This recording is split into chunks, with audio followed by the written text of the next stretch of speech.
Hello friends, welcome to Creative Medicine.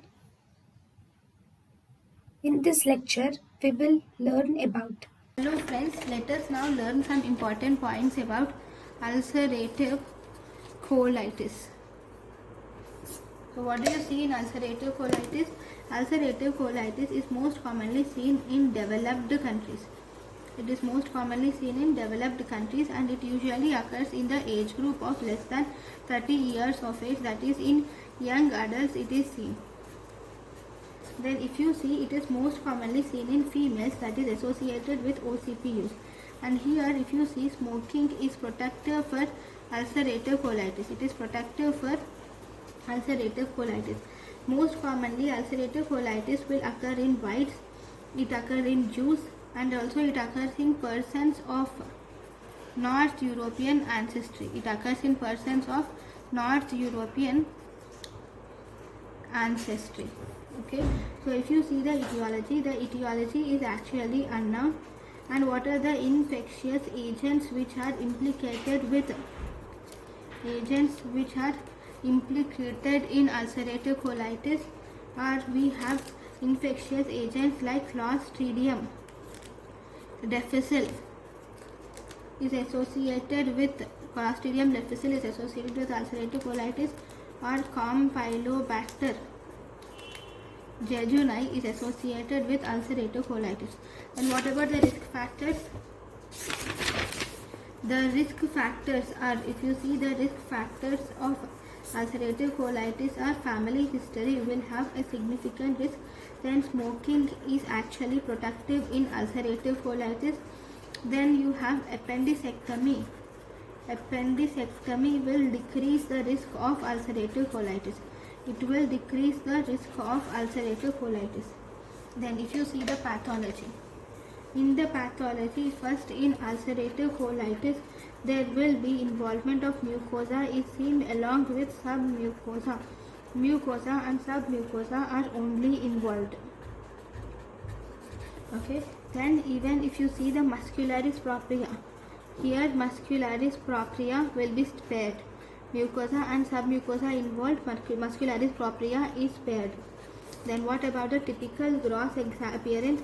If you see the typical gross appearance in ulcerative colitis, you will see presence of hyperemic mucosa occurs in ulcerative colitis.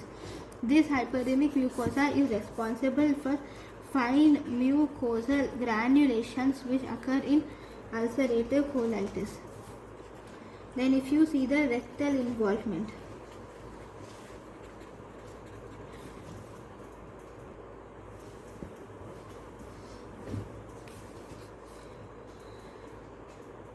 rectal involvement is also called as proctitis.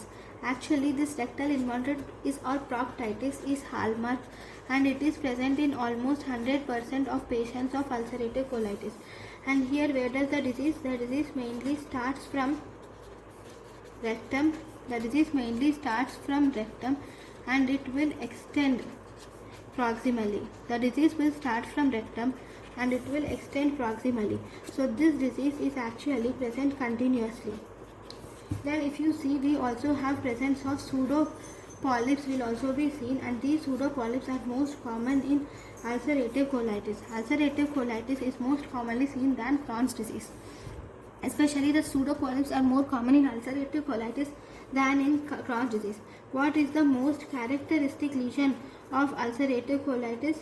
The most characteristic lesion of ulcerative colitis is presence of crypt abscess is the most characteristic lesion of ulcerative colitis, and it is actually non-specific for ulcerative colitis. It is non-specific for ulcerative colitis and it is also seen in Crohn's disease and infectious colitis. It is also seen in Crohn's disease and infectious colitis. Then if you see, what is the important characteristic feature of Crohn's disease? Important characteristic feature of chronic ulcerative colitis is crypt branching. Important characteristic feature of chronic ulcerative colitis is crypt branching. So if you see patients with ulcerative colitis has decreased number of goblet cells. The patients with ulcerative colitis will have decreased number of goblet cells, and they will also have decreased mucus production. Right? Next. So these are the important pathological features. Now if you see the clinical features of ulcerative colitis. So what are the clinical features? In the clinical features, the patient will have diarrhea, the patient will have rectal bleeding, the patient will have diarrhea, the patient will have rectal bleeding, there will be tenesmus, and the patient will also have passage of mucus will be seen, and the patient will present with crampy abdominal pain, and there will be diarrhea and bleeding will be there. This diarrhea and bleeding which is present is actually present intermittently, okay, and there will be rectal involvement is seen in almost 100% of cases. You will see involvement of rectum, and if you see the anal involvement is present, rarely seen. Then whatever the investigations include, there will be increased CRP, increased ESR is seen, increased platelet count is seen, increased CRP, increased ESR, there will be increased platelet count, there will be decreased hemoglobin will be seen. And if you see fecal lactoferrin is highly sensitive. It is highly sensitive and specific marker. Fecal lactoferrin is highly sensitive and specific marker for intestinal inflammation. It is highly specific and sensitive marker for intestinal inflammation. Then we have fecal calprotectin. What is this fecal calprotectin? These fecal calprotectin levels will actually correlate well with histological inflammation. These fecal calprotectin levels will correlate well with histological inflammation, and this fecal calprotectin will also predict the relapses. Fecal calprotectin will correlate well with histologically, and it will also predict the relapses, and this will also detect pouchitis. It detects the pouchitis. Then we will see fecal lactoferrin levels. If you see fecal lactoferrin and fecal calprotectin levels, both these are fecal lactoferrin levels and fecal calprotectin levels. What is the use of these both? These both helps us to rule out acute inflammation versus, it will help us to rule out the acute inflammation versus irritable bowel disease or bacterial overgrowth. It will help us to rule out acute inflammation versus irritable bowel or bacterial overgrowth. Okay. Now, if you see the serology, in the serology, the patient will develop presence of P. anca, and this P. anca is actually specific for ulcerative colitis. Then, if you see, colonoscopy should be done. Colonoscopy is done in patients who are not having acute flare. In them you can do colonoscopy. Then this colonoscopy is mainly used to assess the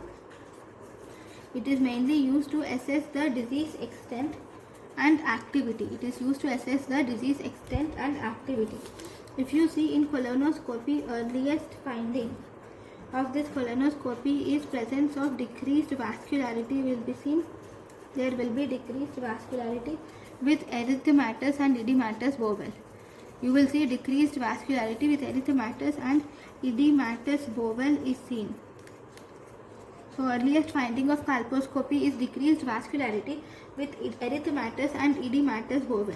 Then if you see, radiological findings will also be seen. In the radiological findings, what is the earliest radiological finding? If it was asked, the earliest change which you see in radiology is presence of fine mucosal granularity is the earliest change in ulcerative colitis. And you will also see presence of collar button ulcers are seen. These collar button ulcers are actually the deep ulcers which are seen are collar button ulcers. Then if you were asked about the radiological findings, the radiological findings which are present in the end stage ulcerative colitis or burnt out ulcerative colitis is, in the radiological signs you will see shortening of the colon is seen, and there can be loss of normal redundancy. There will be loss of normal redundancy is seen in sigmoid colon. There will be loss of normal redundancy seen in sigmoid region, and it is this loss of normal redundancy is seen in sigmoid region or splenic flexure and hepatic flexure. Okay. Then you will also see presence of ahostral colon is seen, and this ahostral colon is also known as pipe stem colon, or it is also called as lead pipe colon, pipe stem colon or lead pipe colon.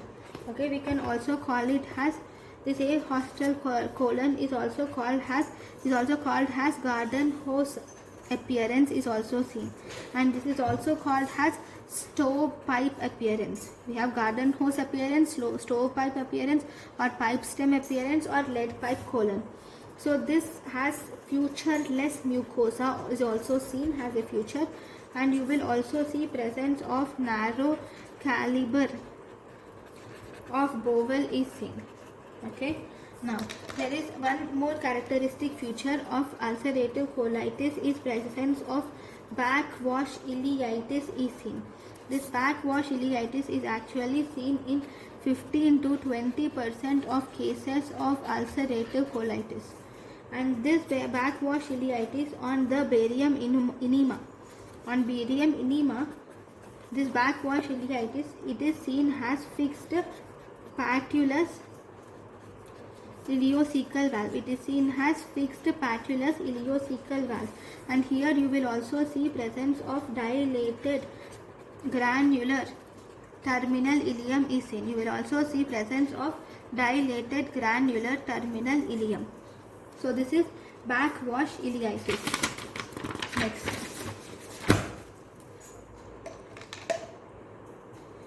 There is a severity score which is important for ulcerative colitis, which is called as modified Truelove and Witt's